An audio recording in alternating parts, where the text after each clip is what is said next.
Assalamualaikum warahmatullahi wabarakatuh. Waalaikumsalam warahmatullahi wabarakatuh. Selamat malam, alhamdulillah rekan-rekan keluarga masyarakat Islam Indonesia yang semoga dirahmati Allah SWT. Amin.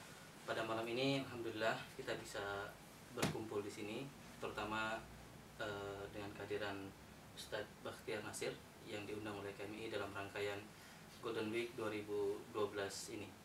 Sebelum acara utama KMI di hari Sabtu besok dan juga Ahad, sekaligus Sabtu ada Ustadz Yusuf Mansur dan Ahad Ustadz Bakhtiar Nasir, bidang dakwah KMI Jepang memanfaatkan kehadiran Ustadz Bakhtiar Nasir, terutama karena saat ini amanah yang diemban, salah satu amanah yang diemban oleh Ustadz Bakhtiar Nasir sebagai Sekjen MIUMI, Sekjen Majelis Intelektual dan Ulama Muda Indonesia, yang beberapa waktu lalu dideklarasikan, sehingga menarik buat kami untuk mendengar lebih jelas apa tujuannya ataupun pandangan beliau tentang tema yang kita sampaikan, yaitu gerakan intelektual generasi muda Islam. Dengan tema ini kira-kira apa? Dan alhamdulillah malam ini pun kita juga akan mendengarkan ide-ide terkait tema ini dari para intelektual muda juga yang berkiprah di Jepang. Pertama mungkin dari kanan ada Kang Muhammad Aziz, Kang Dr. Muhammad Aziz. Beliau asisten profesor di Tokodai, kebetulan satu kampus dengan saya. Dan ada selain asisten profesor, beliau pun sebagai ketua Dewan Tanfidiyah NU Jepang. Jadi aktif di kampus, juga aktif di rumah, aktif dan di NU, alhamdulillah. Oh, di masjid. Jadi beliau juga, karena kita akan nanti penggalangan masjid, beliau juga presidium pembangunan Masjid Meguro. Salah satu presidium pembangunan Masjid Meguro. Jadi gitu ya. Promosi utama. Sekalian promosi, karena insya Allah kita sedang menggalakkan pengumpulan dana untuk Masjid Meguro. Dan di sebelah kiri ada Dr. Ahmad Husni Tamrin. Beliau asisten profesor di Keio University. Jadi salah satu universitas, bahkan dalam obrolan tadi ternyata tertua di Jepang. Universitas tertua di Jepang. Dan alhamdulillah beliau mendapat kesempatan menjadi asisten profesor di Keio University. Dan selain asisten profesor, beliau pun aktif dalam kegiatan keislaman, karena beliau termasuk pengurus utama di ISTEX Jepang, lembaga yang mungkin dikenal banyak melahirkan pemikiran-pemikiran. Dulu banyak buku-buku kecilnya dilahirkan oleh ISTEX di Indonesia dan di Jepang juga di Belanda. Ya, di berbagai negara ya. Di antaranya yang aktif mungkin ada Den Haag ya, ISTEX Den Haag, ISTEX Jepang. Mungkin begitu pengenalannya. Saya sendiri mewakili bidang dakwah KMI yang kebetulan diamani menjadi ketua, sehingga alhamdulillah kita bisa mengumpulkan para intelektual muda dari Indonesia dan juga dari Jepang. Yang pertama tentang tema ini, Ustaz, dan para rekan sekalian, tentang gerakan intelektual generasi muda Islam. Mungkin gimana pandangan Ustaz dan juga kaitannya dengan MIUMI itu sendiri. Baik. Bismillahirrahmanirrahim. Assalamualaikum warahmatullahi wabarakatuh. Waalaikumsalam. Alhamdulillah wa syukurillah wa salatu wassalamu ala rasulillah wa la hawla wa la quwwata illa billah. Terima kasih kepada moderator sekaligus ketua KMI dan ketua bidang dakwah. Ya, Pak Ketuanya Pak Arman ya. Kemudian Pak Aziz dan Pak Dr. Tamrin, Husni Tamrin. Senang sekali saya bisa berada di lingkungan teman-teman ilmuwan muda yang saya kira eksis bukan cuma di dunia akademik, tetapi di dunia praktisi dakwah dan di Jepang ini. Ini tentu sangat berhubungan, dan saya juga berbahagia sekali berada di lingkungan ini, juga di lingkungan saudara-saudara dan saudari di KMI. Kita di Indonesia sejujurnya sedang menghadapi persoalan besar yang membutuhkan tenaga-tenaga muda dalam pengertian semangat. Ya, kalau kita lihat kan pemuda Pancasila itu kan kakek-kakek juga isinya. atau ABIM di Malaysia, Angkatan Belia Islam Malaysia juga Anwar Ibrahim juga. Jadi kata muda di sini memiliki unsur semangat sebetulnya. Kemudian penggunaan istilah intelektual dan ulama, kenapa dibedakan? Mestinya ulama itu intelektual, tetapi kenyataannya kita harus ketahui bahwa pasca terjadinya dikotomi ilmu pengetahuan, dibedakannya antara agama dengan ilmu pengetahuan umum ini juga menjadi persoalan besar di kalangan para kaum terpelajar, yang pada akhirnya kedua-duanya bisa sekuler, yang hanya agama saja juga sekuler, yang ilmu keduniaan saja juga sekuler gitu. Karena pada hakikatnya Islam adalah din yang bersifat universal. Kalau dikaitkan dengan namanya, memang berkaitan dengan struktur sosial ini dibutuhkan intelektual yang ulama atau ulama yang intelek. Perlu ada keterpaduan di situ. Persoalan besar apa yang sedang dihadapi oleh Indonesia adalah masalah struktur sosial Islam. Jadi boleh saya katakan sebetulnya Islam di Indonesia ini nggak jelas formatnya seperti apa. Sejujurnya petinggi negara tanpa ragu mengatakan bahwa Indonesia adalah scholar state. Ya, saya kira itu juga dulu Pak Habibie sempat lepas omong dan berkata demikian. Tetapi dalam praktek memang kenyataannya seperti itu. Walau mayoritas Muslim. Kita lihat terakhir ini, apa yang dilarang di dunia Islam lainnya, di Indonesia semua bisa. Kehadiran Irsyad Manji, seorang tokoh lesbian dari Kanada. Lalu di Malaysia diharamkan Lady Gaga, di Cina lagu-lagunya yang vulgar dilarang, Korea Selatan melarang, tapi di Indonesia laku keras karcisnya. Baru konser tanggal 3 Juni, tanggal 30 Maret 30.000 sudah habis. Dengan harga tiket dari 450.000 sampai 2 juta lebih. Itu adalah sebuah nilai yang tidak kecil. Kalau mau lihat bentuk keruntuhan struktur sosial Islam di Indonesia ini, kita bisa lihat dengan dua indikasi saja. Satu, ya lebaran 2 kali misalnya, yang tidak terjadi di negeri lain. Ini kan sebetulnya sebuah ibadah sosial yang harusnya ada kepemimpinan formal atau informal minimal yang bisa diterima otoritasnya oleh semua. Tapi ini sampai sekarang belum terjadi. Puncaknya keruntuhan struktur sosial Islam ini adalah merebaknya perkataan bahwa fatwa ulama itu tidak mengikat. Padahal pasca sepeninggalan Rasul SAW, beliau mewariskan al-ulama warathatul anbiya. Para ulama lah sebetulnya pewaris para nabi. Memang ada kekecewaan di umat tentang perilaku sebagian oknum ulama yang mungkin karena tidak intelek. Ada memang itu terjadi di lapangan, tetapi ini kemudian disadari oleh musuh-musuh Islam, terutama kaum sekuler dan liberal, yang mengerti struktur sosial Islam dan bagaimana pengambilan keputusan dan keluarnya fatwa. Sendi-sendi itu yang mereka hancurkan, dan ulama-ulama tradisional ini kemudian tidak tahu tentang pergerakan ini. Misalnya akan diajukannya rancangan undang-undang kesetaraan dan keadilan gender yang sudah lama mereka ajukan tapi kemudian disimpan di bawah meja, lalu kemudian sekarang mereka bangkitkan lagi. Ini adalah wujud bahwa memang ada kegalauan kali ya di kalangan pemimpin Islam di Indonesia. Nah, untuk itulah kemudian Majelis Intelektual Ulama Muda Indonesia ini lahir. Awalnya hanya kegelisahan dari beberapa intelektual dan ulama muda yang juga aktivis, yang mereka selama ini punya concern yang sama, punya giroh yang sama, tapi hanya bertemu di dunia media.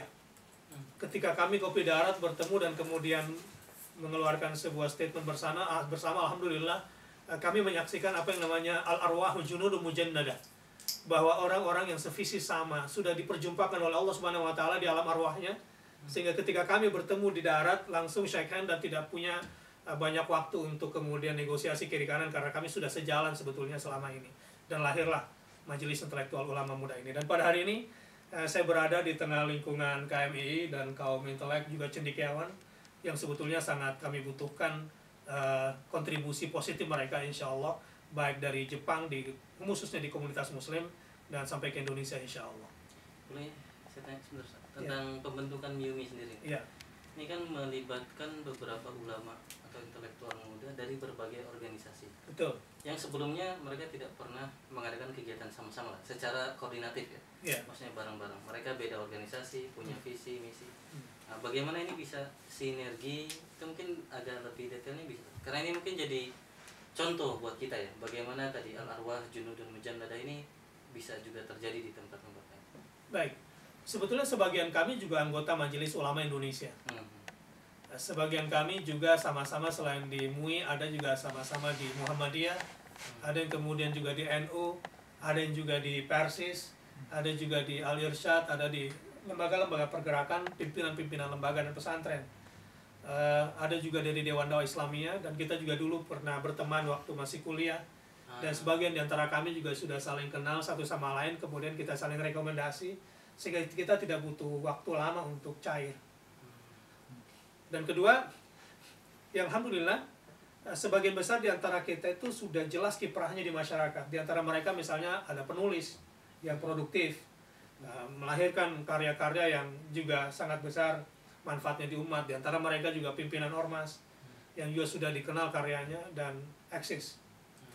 Jadi di MIUMI ini yang kami rekrut, kalau dia seorang akademisi minimal S2. S2-nya yang diakui status akademiknya di lingkungan atau di komunitas disiplin ilmunya, gitu. Yang kedua, yang kami rekrut adalah orang yang punya selain integritas ilmu adalah integritas akidah dan akhlaknya tentu. Dan otomatis yang kita pilih di sini Ahlussunnah wal Jamaah. Dan kata itu juga mengeluarkan bahwa aliran sesat kita tidak masukkan, dan kita anti aliran sesat. Dan yang ketiga yang kita harapkan mereka juga seorang aktivis. Sebab kalau hanya sekedar ilmuwan kemudian membaca dan asik sendirian, biasanya tidak bergerak itu. Nah, nanti kita akan bangun sebuah komunitas ilmu. Jadi bentuk organisasinya pun sejujurnya kita lagi cari bentuk, dan alhamdulillah sekarang sudah kita sepakati. Jadi organisasi kita ini semacam madrasah-madrasah pada masa itu, pada masa Rasulullah dan para sahabat. Jadi organisasi yang kita bangun ini berdasarkan prinsip-prinsip itu. Kan di masa Rasulullah itu ada Madrasah Madinah, Madrasah Makkah, di Irak ada Madrasah Kufah dan Basrah, ada Madrasah Yaman, Madrasah Syam. Di situ kemudian kita bangun umat ini dengan ilmu, di mana ulama diposisikan pada tempatnya. Dan sebetulnya Islam itu megang prinsip qiyadatul ulama sebetulnya. Orang-orang berilmu lah mestinya yang tampil. Walau sekarang kita lihat yang populer, yang orang partai dan yang banyak duit biasanya jadi pemimpin. Kompetensi ilmu tidak terbangun. Mungkin kita lanjutkan karena ya dari kita dengar pandangan umum dua panelis lainnya, terutama dari tema gerakan intelektual generasi muda Islam. Kita mulai dari kanan dulu. Kang Aziz gimana? Dari yang muda dulu. Gimana? Silakan. Terima kasih Ustaz ya. Iya. Ini saya sendiri jujur karena saya sendiri lama di Jepang Ustaz ya. Maksudnya sudah ya lulus SMA saya kesini gitu. Jadi dari anak kecil langsung kesini gitu hitungannya. Jadi gede di sini Ustaz ya. Maaf. Kondisi di Indonesia sendiri saya kurang tahu Ustaz. Cuman saya amati dari Jepang ini memang ada sedikit perubahan yang lumayan besar ya dari tahun 98 terus runtuhnya Soeharto, setelah itu semacam liberalisme itu langsung masuk gitu Ustaz ya. Nah, ini yang saya lihat ini liberalisme masuk duluan tanpa ada keseimbangan dalam ini, kecerdasan intelektual itu nggak ada Ustaz. Jadi yang masuk itu apalagi sekitar tahun 99 2000, saya kira sekitar 2000 2001 2002 itu saya kira puncak-puncaknya itu masuk seperti Jail dan lain-lain. Jadi itu di situ saya kira itu pintu liberalisasi dibuka. Memang zamannya seperti itu ya, semuanya masuk. kecerdasan intelektual itu belum ada. Kecerdasan intelektual itu maksudnya tidak cuma ilmu secara apa, logika gitu aja, tapi kebijaksanaan juga gitu. Itu nggak ada keseimbangan di situ. Jadi orang masuk seperti wah ada makanan baru ini, langsung dimakan aja, terus saya buat show off gitu. Tapi saya lihat setelah itu 3-4 tahun lagi setelah itu redup seperti itu. Ternyata hal-hal seperti itu tuh nggak bisa sustain. Nah, jadi yang saya lihat memang ya mungkin karena apa pintu seperti itu masih baru terbuka ya. Terus kita belum, saya lihat sih Indonesia sendiri zaman itu belum dewasa gitu. Nah ini setelah ya hampir 10 tahun setelah itu, ini lumayan nih sekarang. Lagi saya lumayan tenang ini sekarang. Maksudnya sudah nggak begitu show off lagi gitu. Nah memang waktu itu seperti ada jail, terus alhamdulillah dari teman Malaysia itu waktu ada INSIS juga ya. Tapi saya lihat memang INSIS waktu itu saya lihat hanya menyeimbangi dari segi pemikiran saja. Jadi wacana. Apa yang dilempar ke wacana gitu. Wacana sama wacana. Jadi belum ada pemikiran yang lebih ke arah solusi. Nah, jadi di Jepang itu sendiri ketika kita hanya berpikir secara wacana, itu tidak akan memberikan impact sesuatu gitu. Itu biasanya langsung hilang. Tapi ketika kita berpikir secara ke arah yang solusi, kita harus menyediakan solusi, itu akan baru memberikan impact. Jadi berhubungan dengan itu tentang masalah pemikiran di Indonesia, jadi kedepannya kalau misalkan bisa, kita tetap beracuan bahwa pemikiran kita itu harus bersifat solusi, harus menyediakan solusi. Ketika orang berpikir ke arah solusi, itu orang akan berpikir pertama dari segi wacana, kedua ke arah berpikir ilmu itu sendiri sebagai sebuah kebijakan. Nah dari situ ketika orang berpikir ilmu juga sebagai kebijaksanaan, itu mudah untuk mensinergikan sesuatu. Itu yang saya harapkan. Jadi kita tidak, terutama yang di dunia intelektual ya, itu maksudnya kita sebagai orang misalkan ya minimal S2 tadi start ya, S2 S3 gitu, minimal kita harus bisa melihat bahwa ketika kita berpikir sesuatu ya kita harus berpikir apa tujuannya itu untuk apa, nanti solusinya akan seperti apa gitu. Jadi gampang, misalkan kita S2 atau S3 kita bikin disertasi, kita bikin paper macam-macam, kita merumuskan masalah macam-macam, setelah itu kita bikin solusi apa seperti apa, itu seperti itu. Jadi kita bisa submit jurnal, jurnal kita harus terima. Salah satu syarat utamanya ya ada solusi yang jelas gitu, ada hasil yang jelas gitu. Bukan cuma wacana ya. Bukan cuma wacana. Itu yang kita sebagai generasi muslim harus bisa merespon sampai ke situnya. Oke. Mungkin nanti kita lanjutkan kata kunci yang menarik, ada solusi yang jelas ya. Mungkin masih tentang pandangan umum kan? Ya mungkin saya nggak selama Mas Aziz di Jepang gitu ya. 12 tahun lumayan lah gitu. Jadi kita lumayan lama di Jepang. Kalau saya melihatnya yang sekarang apa ya, bahwa kita masyarakat Indonesia itu semakin kaya gitu Ustaz. Kita ya, seperti yang Ustaz contohkan tadi, perkara konser Lady Gaga yang laku keras itu karena orang punya uang. Tinggal masalahnya adalah mungkin kalau yang Mas Aziz singgung masalahnya secara masyarakat masih belum dewasa gitu. Tapi kita bisa lihat bahwa sekarang masyarakat kalangan kelas menengah semakin banyak gitu. Sementara kita sebagai orang-orang yang concern dengan dakwah ini, yang ingin memajukan Islam sebagai solusi, gitu. Kita harus mendekati mereka, memberikan solusi-solusi atas permasalahan yang dihadapi mereka. Karena bagaimanapun juga kelas menengah ini boleh bilang yang paling ribut dalam tanda kutip gitu ya. Kalau ada apa-apa misalnya kita lihat isu kenaikan BBM wacana yang saya dengar tadi masa dibatalkan katanya gitu ya. Kita ini harus melihat mereka sebagai mitra kita. Bagaimana kita menyebarkan fikroh ini pemikiran ini kepada mereka supaya mereka menerima dengan lapang dada gitu ya, dengan hati yang terbuka. Sebenarnya kalau kita bisa mendekati kalangan kelas menengah ini, insya Allah dampaknya akan besar sekali. Karena kalau kita mungkin sudah terlalu banyak bicara mendekati kalangan rakyat bawah gitu ya. Tapi pada kenyataannya kita bisa jadi lupa dengan kalangan kelas menengah ini yang relatif lebih kaya. Mungkin kalau di Indonesia definisi kelas menengahnya itu bagaimana saya kurang paham, tapi kalau tidak salah dia itu punya ada sekitar 4.000 US setahun yang bisa dibelanjakan gitu ya. Jadi ada uang tabungan setahun bisa 4.000 US gitu lah, 40 juta.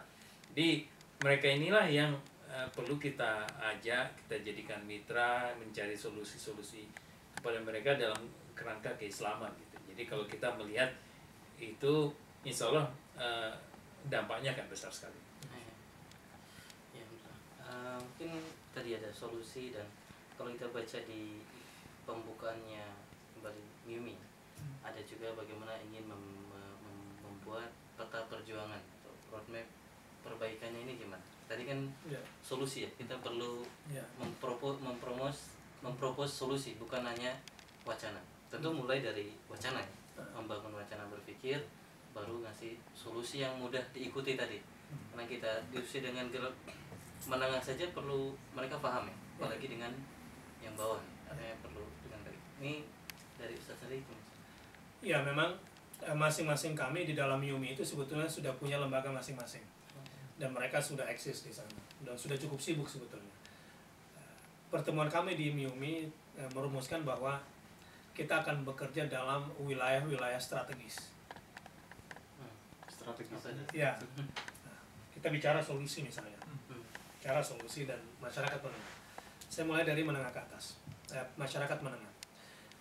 Saya sepakat, jadi pelaku perubahan di satu kaum, di sebuah negeri adalah masyarakat menengahnya. Dan saya kira ini wilayah strategis yang akan kita mainkan. Jadi wilayah pemikiran itu nggak bisa ke awam. Dan dalam posisi ini kita diuntungkan. Sebab partai-partai yang ingin berkuasa, mereka lelah menghadapi masyarakat menengah. Suaranya satu tapi komplainnya banyak. Mending mereka merekrut grassroots. Ya, panggil penyanyi dangdut, kasih kaos, selesai. Ketimbang harus melayani masyarakat menengah ini. Suaranya satu, ya komplainnya besar. Alhamdulillah, kami sekarang bermain di wilayah ini, wilayah strategis ini. Dari situ kita akan duduk dan membicarakan sesuatu yang bersifat solusif tadi. Dari mana mulainya? Memang kalau kita lihat merunut di Indonesia ini, solusi itu bermula dari kepemimpinan sebetulnya. Tapi terlalu politis kalau kita masuk di sana. Namun ada pegangan kami bahwa orang berdakwah pasti berpolitik. Orang berpolitik belum tentu berdakwah. Yang kedua, bangunan sosial Islam itu sebetulnya awalnya tidak dibangun dengan politik, dibangun dengan dakwah. Dan dakwah ke wilayah menengah ke atas ini adalah termasuk ranah strategis yang sedang kita garap. Makanya kita masuk membentuk kajian-kajian di lingkungan mereka, sambil kita menyerap informasi, lalu kemudian kegiatan apa yang bisa kita lakukan untuk satu misalnya membantu masalah peningkatan kualitas SDM. Kita lihat misalnya di Jakarta, itu pengajian menengah di Indonesia itu ngambil dosen dari mana saja mampu. Jadi misalnya ada pengajian di Pondok Indah mengambil dosen dari Jepang, itu mereka mampu bayar. Tapi karena mereka tidak punya kurikulum dalam Islam, dalam pengajiannya, tidak punya standar kompetensi dalam hal ini kan kasihan. Jadi pengajian berbelas tahun, berpuluh tahun, tetapi tak satu kitab pun diselesaikan. Jalan di tempat. Jalan di tempat. Sama halnya saya lihat maaf ya, halako liko isinya cuma taat pada pemimpin yang tidak satu kitab pun mereka selesaikan di situ. Jadi habis tergerus ke dalam wilayah politik. Nah, ini kita coba tarik kembali untuk merapikan barisan. Istilah menengah, saya tidak hanya melihat dari faktor ekonomi, tapi juga dari faktor pendidikan. Nah, ini wilayah kami. Jadi solusi bagi kebangkitan dakwah atau kesejahteraan umat ini kita harus mulai dari para ilmuwan. Misalnya kita akan buat nanti ahlul Quran, kita kumpulkan ahlul hadis dari seluruh Indonesia, fuqaha, mufti kita kumpulkan, kita buat gitu. Ya, mereka yang punya kompetensi. Ini kita bekerja dengan 3 langkah untuk memberikan solusi yang konkret. Satu, setiap kebijakan yang kita ambil, setiap fatwa yang kita keluarkan harus berdasarkan research yang kuat. Jadi tidak hanya sebatas ada ide, kemudian data-data sekunder berdasarkan kajian-kajian literatur langsung keluar fatwa. Tidak. Ini harus berdasarkan data lapangan, sehingga ini kemudian bisa diterima.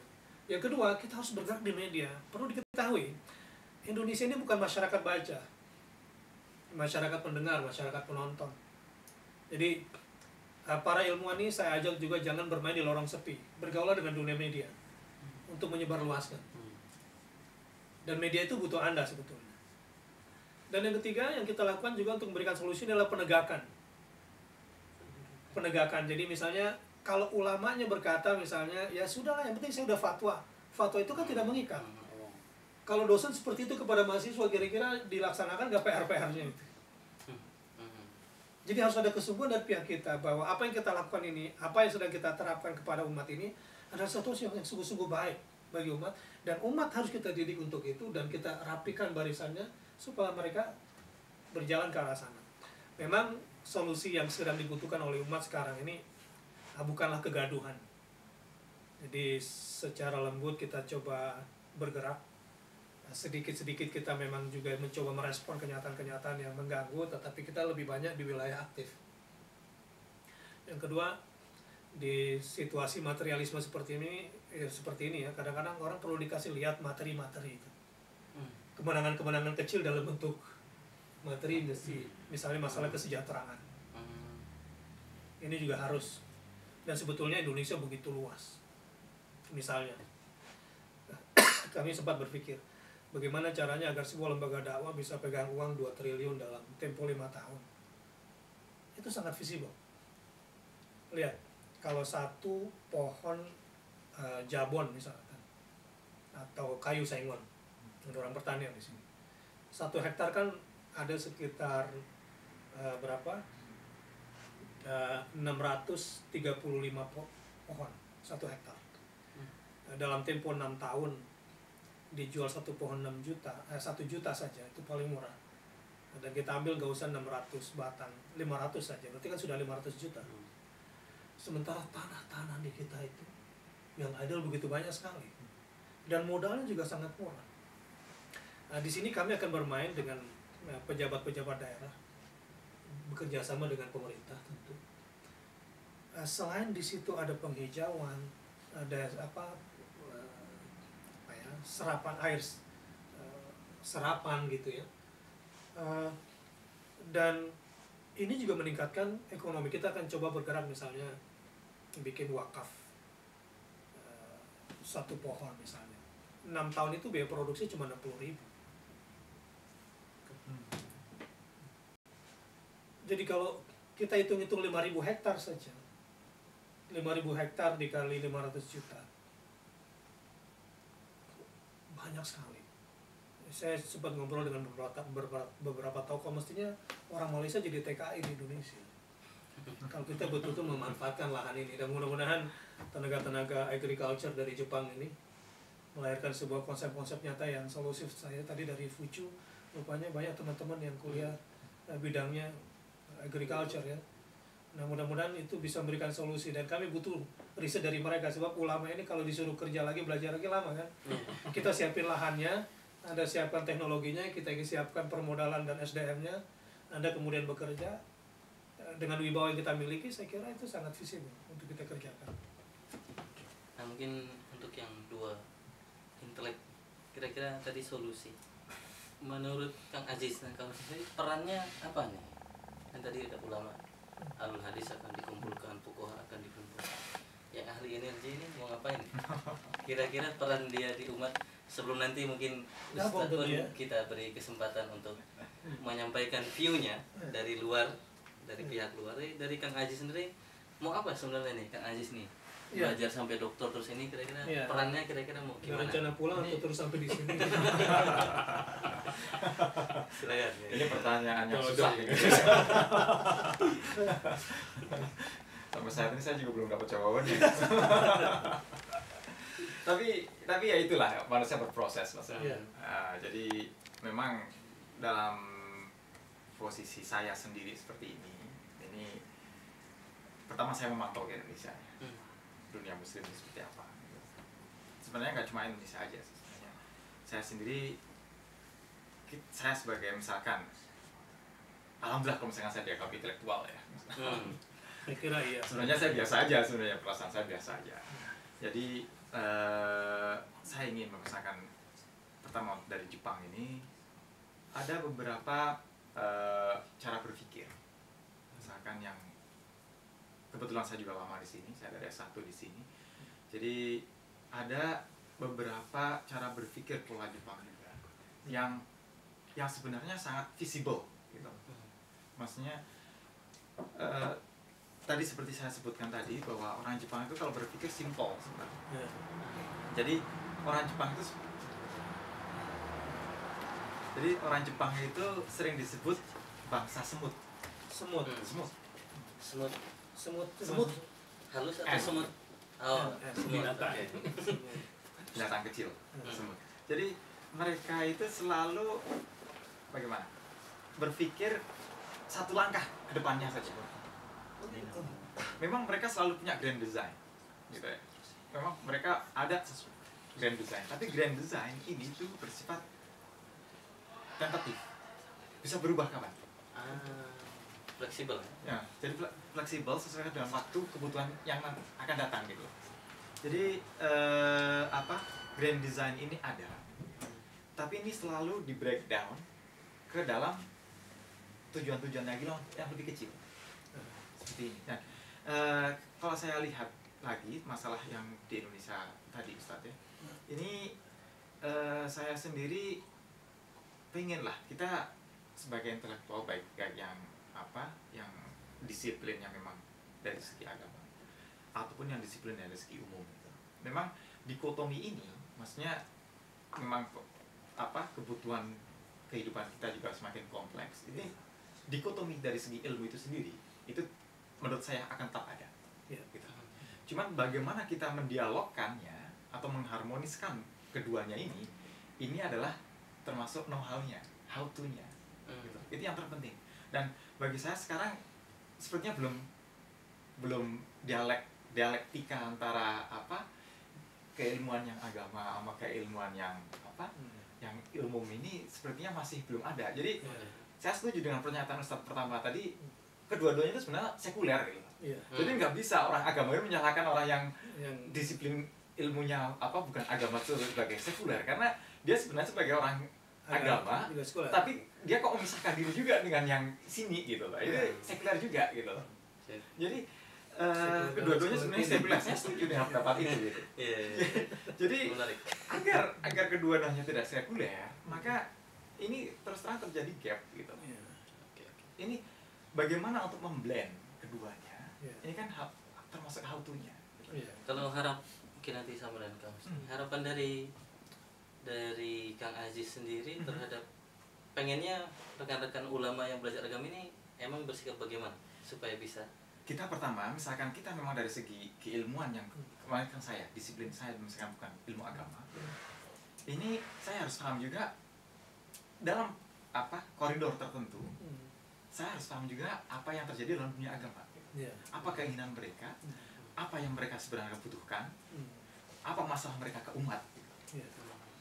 Nah, satu hal lagi juga yang dari pihak agama, misalkan ya ustadz atau apa itu juga mereka harus paham kita juga. Dalam koridor tertentu, dalam ukuran tertentu loh ya. Ini baik gimana ya? Ini baik dalam kenyataan sebagai disiplin ilmu itu sendiri, ataupun dari segi agama, maupun satunya misalkan dalam kehidupan yang materialis, kapitalis misalkan gitu ya. Jadi dalam dalam kapasitas tertentu, orang yang agamawan itu juga itu harus paham ke kita juga gitu. Itu masalahnya di situ. Paham artinya siap mendengar sebenarnya. Siap mendengar, siap dikritik juga. Siap mendengar, siap dikritik, karena bukan berarti orang yang dari agama atau yang disiplin ilmunya, maksudnya dari ilmu umum juga, itu ilmunya bersifat absolut gitu. Nggak ada, karena pemahaman manusia mesti ada salahnya gitu. Nah ini kita nggak bisa beranggapan bahwa ilmu kita selalu absolut, itu nggak bisa. Jadi di sini kita harus siap dialog bagi saya. Seperti itu. Kang Husni, pertanyaan yang sama. Pertama mungkin ya, peran yang Kang Husni bayangkan sendiri. Tentu Kang Husni punya visi, saya mau begini di umat ini. Itu apa sebagai intelektual. Dan juga tadi harapan Kang Husni kepada intelektual agama kita bagaimana supaya sinergi. Kalau saya lebih memandang tidak berpikir melihat Indonesia dari jauh gitu ya. Kalau saya lebih berpikir secara situasional gitu. Jadi semacam yang istilah think globally, act locally gitu. Karena sekarang kita berada di Jepang, medan kontribusi kita sekarang ada di Jepang gitu. Bagaimana kita memberikan kontribusi semaksimal mungkin dalam medan yang di jangkauan kita gitu. Kita tidak perlu ikut hiruk pikuk hanya berkoar-koar tentang sesuatu yang misalnya katakanlah di tanah air kita di Indonesia, sementara kita tidak bisa menjangkau itu. Jadi kita lebih fokus ke medan yang kita jangkau gitu. Ustadz di Indonesia dan juga tadi Ustadz singgung lebih banyak ke dunia Arab, setelah itu sekarang ada di Jepang, mungkin setelah ini mau ke Inggris gitu ya. Tapi banyak Indonesia dan dunia Arab, mungkin itu medan dakwah Ustadz gitu ya. Kalau buat saya, kita harus berpikir karena kita di Jepang, jangan kita ada di Jepang, medan dakwah kita di Jepang ini yang kita kuatkan gitu. Bagaimana kita berkontribusi di sini, entah itu di masjid, entah itu di KMI dan di berbagai hal lain. Contoh yang juga bisa saya ajukan sekarang, contoh yang konkret yang sekarang diadakan teman-teman for kita gitu ya, dan teman-teman PPI ini ya. Hari ini mereka ke Minamisariku mengadakan Festival Indonesia di sana dalam rangka memberi penghiburan dan juga memperkenalkan Indonesia dan Islam kepada orang-orang Jepang gitu ya. Jadi medan kita ada di sini gitu. Itu pertama. Jadi sementara kita memang tidak boleh melupakan Indonesia sebagai tanah air gitu ya, karena saya juga kalau orang Indonesia kan kita ada lagunya Indonesia tanah air beta gitu ya. Tempat berlindung di hari tua gitu. Sampai air menutup mata kan ada lagu gitu. Beda kita dengan orang-orang Pakistan yang hijrah ke Jepang gitu, sampai mati di Jepang gitu. Itu saya pikir setidaknya itu mindset saya, dan saya pikir banyak orang Indonesia yang punya mindset seperti itu gitu. Itu yang pertanyaan pertama. Yang kedua, memang seperti yang Mas Aziz singgung masalah dikotomi gitu ya.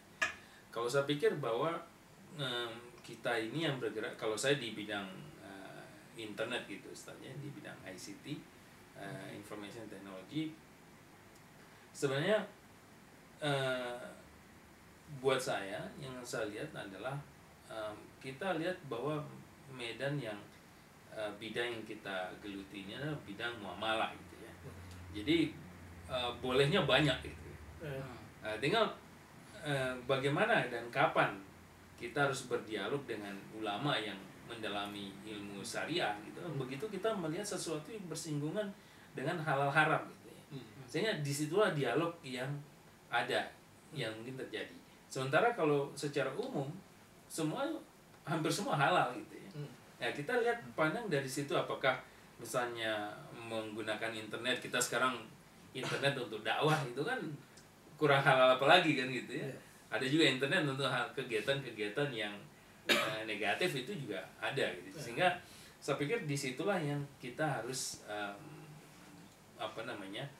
berdialog dan mungkin juga saling konsultasi gitu, sehingga supaya jangan sampai misalnya ada dari ulama dari bidang syariah itu langsung menyatakan sesuatu itu haram tanpa konsultasi dengan yang mempunyai ilmu di bidang tersebut gitu, hanya karena tidak memahami sehingga menyatakan itu haram seperti itu ya. Jadi hal-hal seperti itulah yang saya pikir membuat dialog akan hidup antara yang memahami ilmu kauniyah gitu ya dengan ilmu syariah dan semacamnya. Saya pikir itu sih.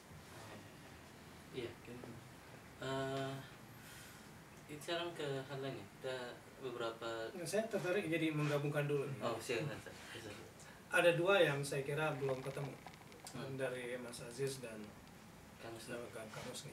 Begini, sebetulnya nggak ada gap, tidak gap bahwa ada jurang yang memisahkan sehingga masing-masing menjadi sekuler itu ya.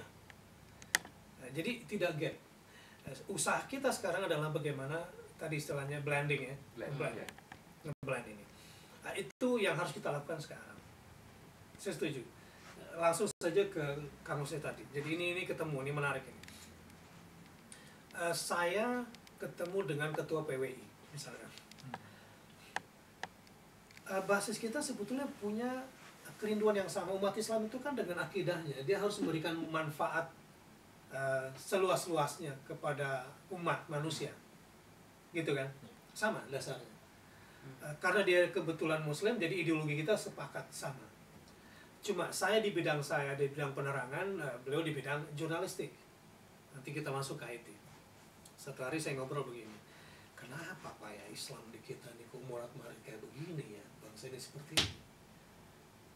Nah, beliau awalnya menuduh saya, itulah karena ulama-ulama ini kan memang bisa azan, tapi kalau nggak pakai speaker kami ini nggak bisa luas, gitu ya. Nah, padahal ulama ini butuh kami, tapi karena ulama tidak memahami kami, ya kami dianggurin begini. Jadi tidak terjadi sinergi. Blend itu kan sinergi. Saya kasih ilustrasi, Pak. Betul, Pak. Jadi ibarat Nabi Musa nih, para nabi itu kan masing-masing punya mujizat sesuai dengan kondisi zamannya kan. Kenapa Nabi Musa mujizatnya tongkat? Kenapa Nabi Isa mujizatnya kesembuhan dan hidup setelah mati? Gitu. Kenapa Nabi Muhammad Al-Quran? Tentu sesuai dengan eranya. Jadi ini perlu sinergi, Pak. Langsunglah masuk ke IT nih, saya sepakat. Jadi rupanya Nabi Musa di zaman sekarang nih, ulama lagi kehilangan tongkat. Si tongkat dipakai oleh nenek sihir. Ya, digunakan oleh kelompok-kelompok yang berduit, yang ingin berkuasa gitu kan. Yang nanya buat side cover di Indonesia kan nggak ada media itu. Semua tendensius. Misalnya kalau mau lihat TV yang anti pemerintah ya lihat nonton Metro TV lah. Kalau melihat berita ya pokoknya tajam tapi jangan mempersoalkan meng-IPO-kan Indonesia gitu, ya nonton TV One misalnya. Kalau mau lihat sebuah gerakan yang menguasai media dari satu tangan untuk kemana-mana ya lihat MNC misalnya. Jadi persoalan kita sekarang adalah bagaimana kita bersinergi, blendnya itu. Dan sebetulnya ini zaman teknologi informasi. Tongkat Nabi Musa ini ada di sini sebetulnya. Jadi harus dipertemukan baru kemudian bisa menyelamatkan umat. Nah, kita bisa bekerja dengan teknologi informasi walau Anda berada di Jepang. Tapi kan jari Anda bisa sampai ke Indonesia. Coba lihat. kita bicara dengan hal yang sederhana. Itu di Senayan kalau ada demo, wah mahasiswa mengerahkan seluruh tenaga setelah meeting 1 minggu, ada korban di lapangan, robohkan pagar DPR, yang di dalam juga disuting seakan-akan berantem, ada yang walk out. Masa kebenaran pakai voting? Ya, ingat ya kasus Senturi kemarin? Setelah dipanggil pakar, ditanya begini begitu, ujung-ujungnya voting. Kebenaran adalah voting itu. Kenapa? Karena yang menentukan itu bukan yang demo dan bukan yang rapat di DPR, yang lagi ngopi di Hotel Mulia di Senayan. Ada yang setir di situ, ada yang bermain di wilayah ini. Kekuatan teknologi informasi yang antum miliki di sini, dan Anda berada di wilayah yang kompeten untuk memainkan itu, sangat besar pengaruhnya, sangat besar. Apalagi kalau kita bicara di Indonesia soal election ini, apa yang namanya quick count, teknologi informasi itu lebih mudah dimainkan ketimbang kotak suci dulu kan dalam pemilu. Teknologi informasi, Anda mengerti lah dunia itu ya. Jadi sebetulnya ketika kita menyatukan ilmu syariah dengan ilmu energi, dengan ilmu nuklir, jadi IT kita bersatu untuk satu la ilaha illallah, untuk kemanusiaan, saya kira Islam akan muncul dalam bentuk yang solusif. Nah, seperti sekarang ini, lihat misalnya kalau kita bicara dunia mana yang sekarang pertarungan, pancar runtuhnya kapitalisme, tinggal 2 yang bertarung sekarang, sosialisme ala Cina atau Islam. Amerika dengan Eropa sampai 10 tahun yang ke depan nggak bisa bangkit ekonominya, karena mereka kekurangan usia produktif, orang tua semua isinya. Indonesia 60% adalah usia produktif, jumlahnya 166 juta. Masyarakat menengah juga mulai bangkit. Kita tuh perlu energi dari Anda, kita perlu teknologi informasi untuk melakukan percepatan sosialisasi syariah ini. Dan lagi, kalau Anda yang berbicara syariah, mungkin lebih didengar oleh umat. Ada sedikit ayat Anda keluarkan. Kalau saya campur-campur energi dikit atau ngomong ayat dikit, ilmuwan juga mau dengar. Jadi kombinasi ini saya kira akan menjadi cantik. Dan terakhir saya ingin katakan begini, yuk kita keluar dari lorong sepi. Selama ini ilmuwan ini kebanyakan di lab, itu udah bagus. Dia menjadi martir di lab, itu udah bagus. Tetapi kita coba lakukan juga langkah-langkah populis lah. Sebab masyarakat Indonesia juga bukan masyarakat Jepang.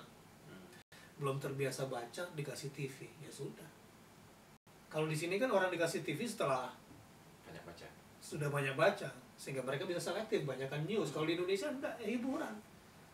Awalnya kosong dikasih TV, sudah. Nah, kalau kita nggak masuk ke dunia mereka, kita absen dari mereka, ya sudah. Misalnya di TV, ustadz-ustadz lebay lah yang masuk, pasang tarif lah, harus menghibur. Menghibur. Jadi umat tambah rusak ini. Nah, di sinilah kita perlu bekerja sama, saya kira. Mungkin berakhir meskipun tidak semua warga KMI ini mahasiswa, tapi kebetulan saya sendiri aktif di komunitas mahasiswa muslim. Nah, secara umum standar seperti apa nih? Tentu kan yang intelektual bidang nuklir atau bidang apa tidak berarti dia tidak punya ilmu agama. Pasti. Karena kan talabul ilmi itu tetap valid bagi mereka. Nah, ini kira-kira selevel apa yang seharusnya tetap mereka dapati atau tetap mereka usahakan atau tetap kita binakan kepada mereka-mereka tersebut?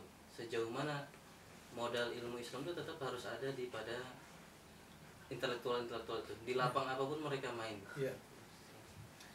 Pertama tentunya satu soal akidah dulu. Ya. Sekarang ini saya mau beritahu, jadi ada metamorfosa yang sangat cerdas bentuk kesyirikan kontemporer ini. Dulu kalau animisme, dinamisme di Indonesia itu kan orang bawa sesajen, ke pohon tua, ke sumur tua, ke batu. Sekarang udah ada lagi, karena ganti sesajennya udah jadi parcel sekarang.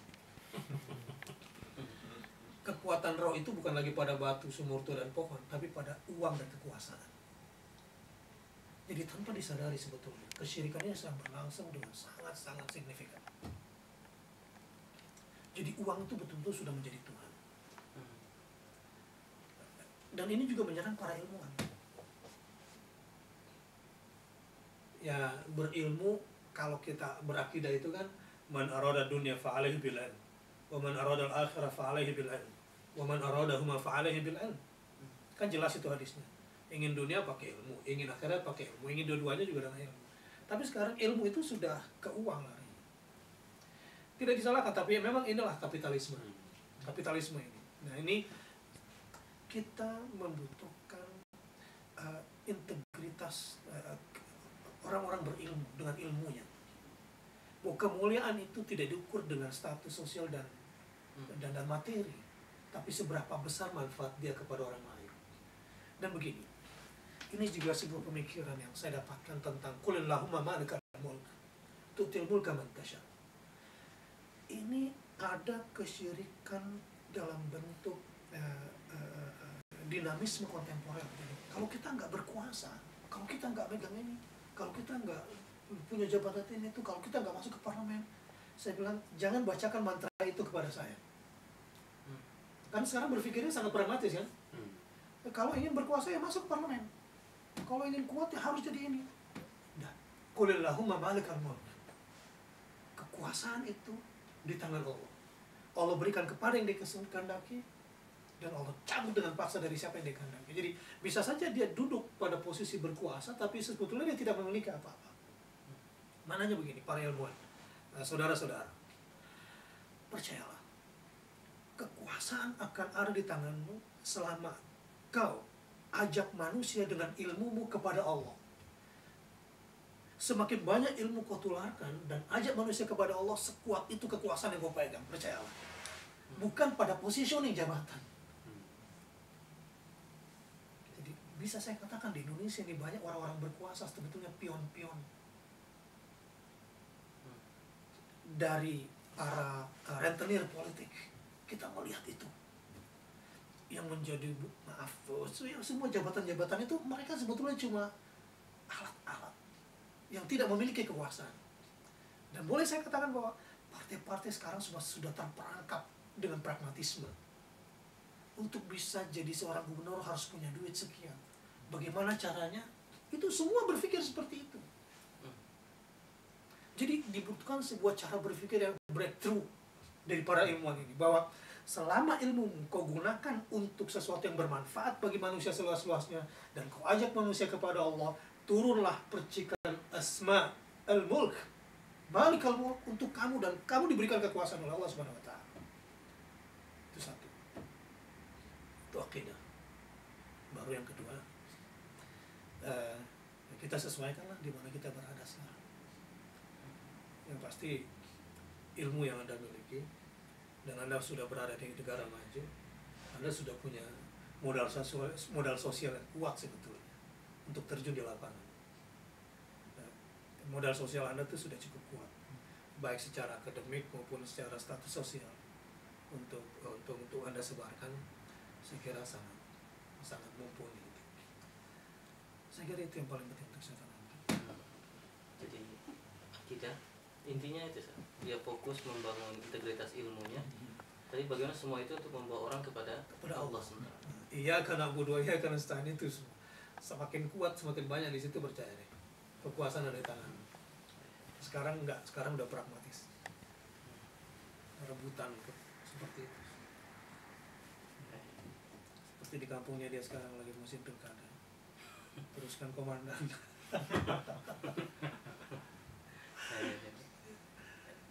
Ada mau tambahkan? Nah, ini Ustaz, apa yang mau saya tanya itu, di dunia intelektual Islam itu sendiri itu gambarannya seperti apa, Ustaz? Jadi masalah mungkin kita sebagai yang berkecimpung di dunia yang disiplin, yang memang bukan dunia intelektual Islam itu sendiri, itu seperti apa? Maksudnya ketika kalau di dunia yang praktis, itu selalu berpikir praktis, Ustaz. Jadi saya kembalikan lagi tadi, kita bikin jurnal selalu praktis kan, gampang gitu. Maksudnya plek, tapi harus masalah solusi gitu. Tapi kita harus merumuskan masalah, kita harus mencarikan sesuatu yang memang bisa mengatasi solusi ini secara orisinal gitu. Nah, ini kita selalu berpikir praktis seperti itu, Ustaz. Jadi dari segi intelektual yang di sini, yang bukan non agama ini bagi saya lebih mudah untuk disatukan, kecuali ada embel-embel misalkan politik atau apa istilahnya. Ketika kita berbicara seperti itu memang agak susah. Cuman kalau kita memakai pendekatan-pendekatan yang memang selama ini kita gunakan dalam dunia akademia kita, itu insya Allah dengan mudah. Cuman di satu sisi di dunia intelektual Islam ini saya kurang tahu apa yang terjadi di sana, gitu ya. Apa yang terjadi di sana? Apakah pendekatan-pendekatan seperti ini yang terjadi di dunia yang non Islam ini apakah berlaku seperti itu? Apa enggak? Apakah masih ada dimensi-dimensi lain yang yang diperhatikan, Ustaz? Jadi di kita itu sepertinya dimensinya ya cuma mudah, misalkan sumbu itu ya X sama Y aja misalkan gitu, Ustaz ya. Jadi kalau misalkan di dunia, masalahnya adalah di dunia yang saya lihat di dunia yang intelektual agama ini, intelektual Islam ini saya lihat banyak parameternya ini, Ustaz. Karena karena apa, maaf, ini dunia yang intelektual Islam ini kebanyakan selama ini pertama wacana. Wacana itu akan lebih mudah bergabung dengan hal-hal yang lain yang tidak terlihat, misalkan politik, meskipun kepentingan, meskipun apa-apa gitu loh.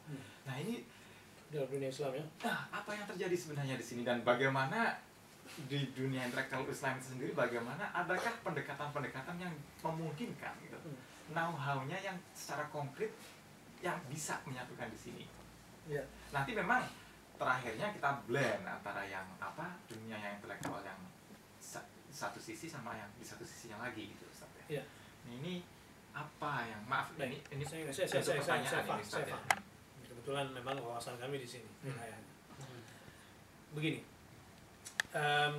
memang lebih kompleks, tetapi gampangnya seperti ini. Di wacana intelektual keislaman kita itu ada dua kelompok besar. Kelompok pertama adalah bahwa Islam itu sudah dibuatkan pondasinya oleh Rasul. Ibarat Islam adalah sebuah bangunan, bunyal Islam ala khams gitu ya. Itu bangunannya itu pondasinya sudah dibuatkan, contohnya dindingnya juga sudah, atapnya sudah. Bahkan bangunan Islam dalam bentuknya yang paling konkret, yang nyata di masa Renaissance Islam abad ke-7 itu kan sudah ada. Nah, artinya bahwa sekarang ini kelompok pertama adalah bagaimana kita mengembalikan cara berpikir umat, sikap mental umat kepada al-asalah, originalitas ini. Nah, di sini baru kemudian terjadi ada lagi persimpangan-persimpangan. Ada kelompok yang ingin pokoknya kalau hadisnya begini ya sudah, akal stop gitu. Ada persimpangan, tetapi kelompok ini cenderung masih gampang disatukan karena kalau sudah qala Allah wa qala Rasulullah, mereka stop, no debat. Jadi kebenaran absolut ya qala Allah wa qala Rasulullah. Ini kelompok ini ada kelompok besar, meski ada sedikit friksi. Kayak di Indonesia misalnya, kelompok misalnya Salafi, Ikhwani, ada NU, ada Muhammadiyah, ada macam-macam kan. Setelah kita coba dudukkan persoalannya, sebetulnya kita ini satu, Ahlus Sunnah wal Jamaah. Yang Salafi ini sebetulnya kiblatnya ke Ahlul Hadis, imamnya Ahmad bin Hanbal, sama. NU kiblatnya ke Asy'ariyah, Abul Hasan al-Asy'ari. Seandainya orang NU berpegang seperti yang tertuang dalam karyanya Hadratus Syekh Hasyim al-Asy'ari, itu sangat anti bid'ah, sangat anti khurafat. Bahkan Syiah yang Ja'fariyah pun tidak diakui oleh Hasyim Asy'ari. Itu karyanya dalam bahasa Arab sangat kuat sekali narasinya. Nah, belakangan kan terjadi penyimpangan. Dan bersama kayak H.J. Ahmad Dahlan kan mereka saling dukung satu sama lain. Gitu. Jadi ada Ahlul Hadis, ada Asy'ariyah, ada Maturidiyah. Kita sebetulnya sama. Nah, sekarang ada sedikit penyimpangan, ini akan kita coba pegang. Tapi akhirnya kalian bisa ketemu. Ya NU, ya Muhammadiyah, ya Persis, Al-Irsyad, Matlul Anwar, Nahdlatul Watan. Kita bisa ketemu di Indonesia itu. Kita duduk bareng dan kita kemudian bersama-sama. Dan kita akhirnya juga capek, ternyata ada yang bikin sekat selama ini. Kita dobrak aja itu. Kita kembali kepada kemurnian. Ini kelompok pertama. Nah, kelompok kedua adalah kelompok yang memang sudah dikondisikan. Yang shock melihat kemajuan Barat. kemudian buta kepada agamanya, dan ada yang benci kepada agamanya. Karena kelompok ini yang kebetulan didukung oleh pihak-pihak luar, dan ya mereka masuk ke dalam dunia kekuasaan atas nama agama pula. Mereka ini membuat lagi wacana-wacana. Nah, ini persoalan. Nah, yang kebetulan mereka banyak bermain di media, banyak diakomodir. Kemudian ya di era sekarang tidak menguntungkan bagi kelompok pertama ini, di mana Islam itu teroris. Nah, sementara kelompok inilah yang dianggap dekat dengan mereka. Nah, lentur, bisa cair dengan ini semua. Ini kondisinya. Tapi alhamdulillah, Arab Spring adalah Islam Spring. Dunia seakan-akan sedang menghadapi sebuah tsunami yang tidak pernah dia duga sekarang ini. Runtuhnya penguasa-penguasa Arab dan bangkitnya kelompok menengah Islam yang tidak bisa lagi dibendung sekarang. Kebangkitan ekonomi. Amerika harus sadar dan akhirnya ikut dalam sebuah konferensi tingkat tinggi ekonomi dunia Islam di Qatar. Harus berdekat-dekat ria kalau tidak ingin ketinggalan. Ini ada kondisi yang sekarang sedang secara optimis, dan saya kebetulan bergerak juga di dunia itu, di Asia Pasifik dengan tim-tim intelektual dunia dalam urusan-urusan dakwah seperti ini. Nah, kita melihat peta yang sangat kuat. Bagaimana Turki kemudian bangkit dan menjadi idola. Ketika Erdogan jalan ke negeri Arab, walau baru benderanya Ottomanian yang diangkat, yang mestinya Arab marah tapi kemudian bisa disatukan.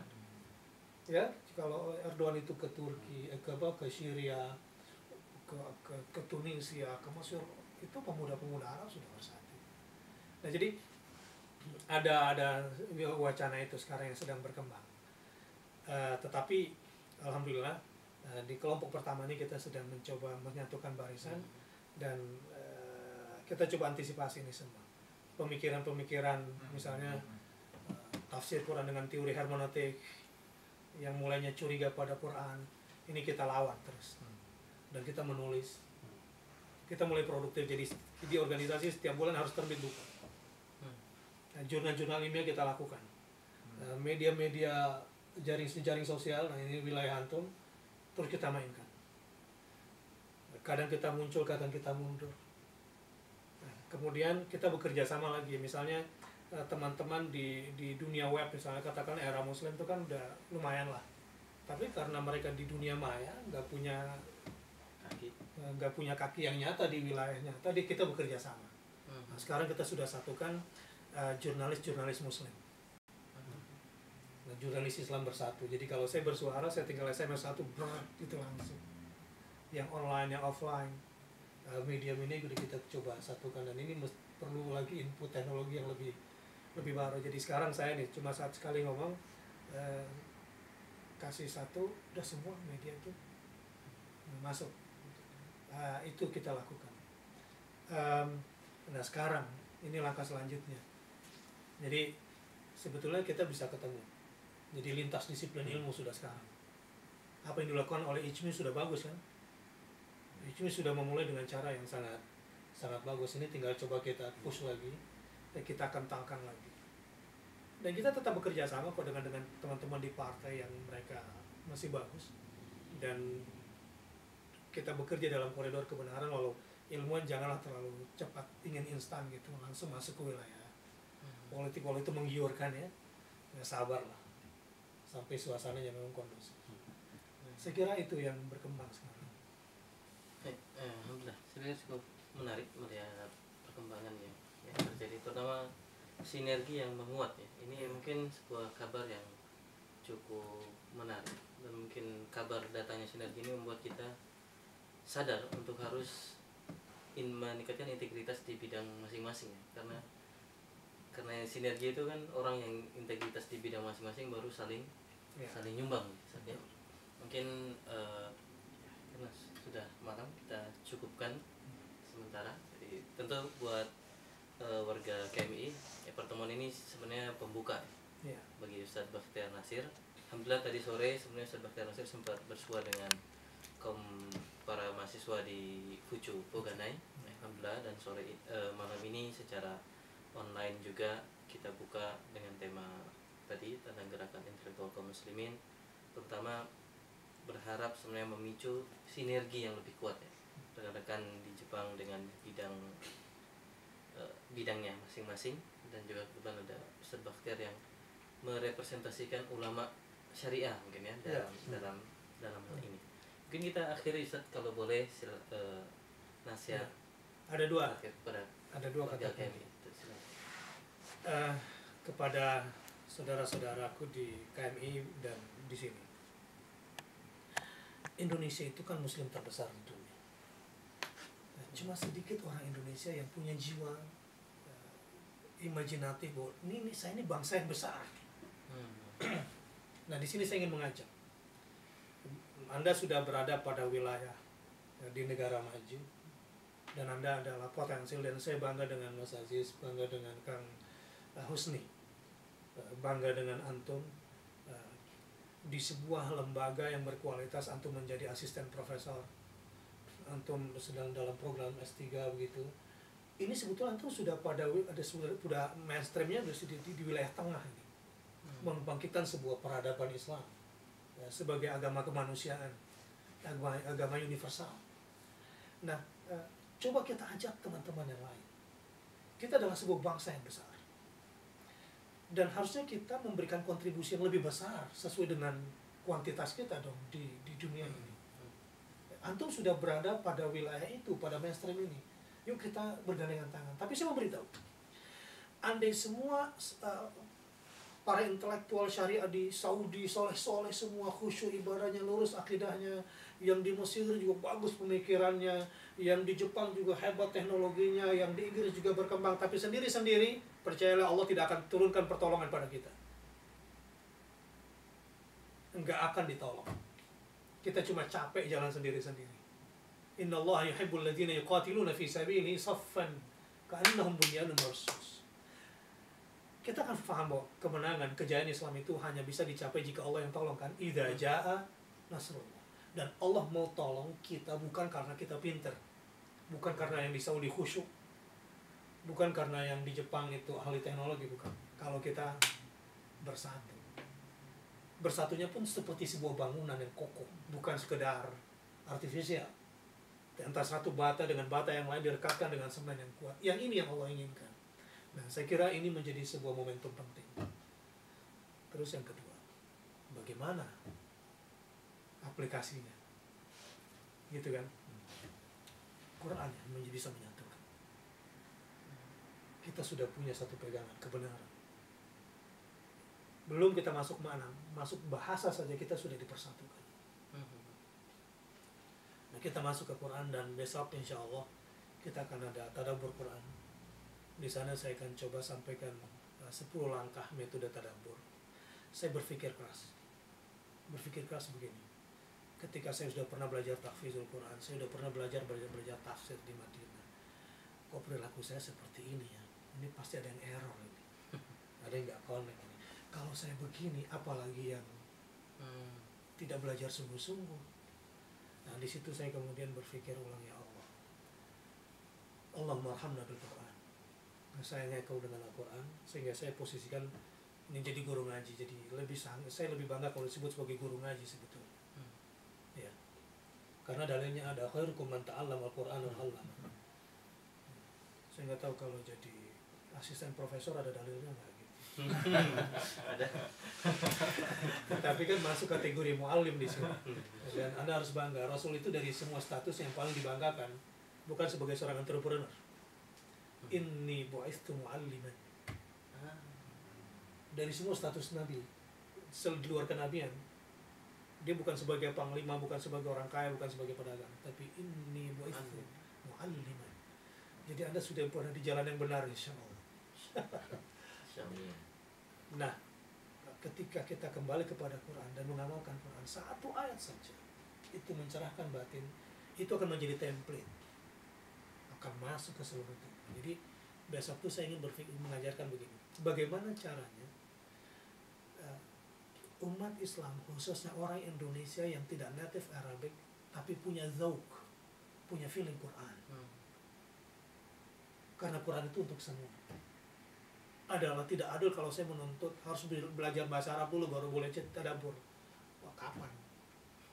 orang yang akan belajar Quran. Nah, besok akan saya coba sampaikan dan mudah-mudahan ini bisa berkesinambungan. Jadi buat saya nggak benar kalau saya datang selesai ke sini kemudian saya pulang nggak ketemu lagi, saya kira tidak begitu. Harusnya juga ada di sini siapa yang saya tempatkan. Jadi ada madrasah Yaban, ada madrasah Jepang mestinya, nanti ada madrasah Inggris, ada madrasah Paris dan seterusnya. Nah itu nanti kita terus lewat Miumi kita akan terus komunikasikan, dan mungkin nggak hanya saya. Jadi dibuat di sini kurikulumnya dan kita sediakan dosen yang punya kompetensi di bidang itu, dan selalu dalam bentuk seperti ini, dialog seperti ini, nah, supaya lebih mengenal gitu, jangan satu arah dan dengan berbagai disiplin. Mudah-mudahan ini bisa menjadi permulaan. Alhamdulillah. Alhamdulillah. Oh, ya. Ya, warga kami alhamdulillah begitu luar biasa. Nasihat terakhir dari Ustadz pertama tentang persatuan ya. Karena sehebat apapun kalau sendiri-sendiri pertolongan Allah tidak akan turun, dan yang kedua solusinya adalah kembali kepada Al-Quran. Dan alhamdulillah tahun ini kami mengambil tema umum Golden Week ini membangun generasi Qurani, sehingga saya mengajak keluarga kami mari berbondong-bondong mendatangi kegiatan Golden Week KMI kali ini. Jadi mulai Sabtu besok insya Allah kita pun akan mendapat pemaparan dari Ustadz Yusuf Mansur dengan tema yang sama insya Allah. Jadi kami mengundang kepada warga KMI untuk yang ada di Tokyo ya, untuk datang ke Street Sekolah Republik Indonesia Tokyo. Sedikit iklan, insya Allah ada juga penggalangan dana Masjid Meguro. Jadi sebaiknya datang dengan gagah berani, dompet terisi. Begitu. Sedikit sebetulnya perlu dibawa itu mobile banking. Kalau cash itu kartu kredit juga ya. Ataupun tidak cash, yang penting ya jelas lah. Mungkin itu. Dan hari Sabtunya, hari Ahadnya sebenarnya besok sampai malam saja. Jadi kita di Tokyo ini kita mabit.